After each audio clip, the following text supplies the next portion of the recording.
एक वीडियो में दो पैगाम जो नमाज की दुरुस्तगी का सबसे बेहतर तरीका है।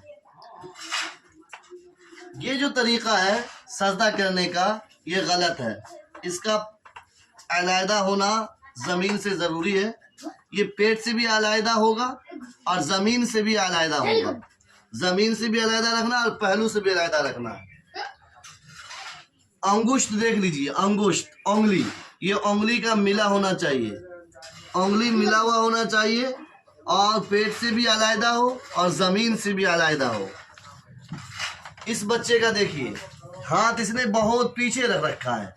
इतना पीछे नहीं बल्कि कान के बराबर में होना चाहिए। उंगली मिलाइए, ज़मीन से ऊपर कीजिए, पहलू से भी अलहदा हो, ज़मीन से भी अलहदा हो, उंगली सीधी हो।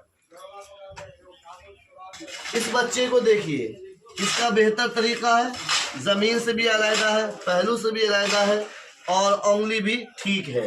ये तरीका बेहतर औला है। एक पैगाम, दूसरा पैगाम आइए जानते हैं।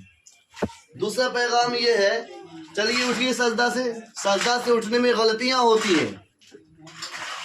देखिए, ये तरीका बिल्कुल गलत है। सही तरीका क्या है आइए जानते हैं। चलिए उठिए, देख लीजिए, ये भी तरीका बिल्कुल गलत है। चलिए उठिए, देख लीजिए, ये भी तरीका बिल्कुल गलत है। चलिए उठिए, ये तरीका एकदम मस्त है। यही तरीका बेहतर औला और सुन्नत तरीका है। एक वीडियो में दो पैगाम, दो मैसेज दिया गया है।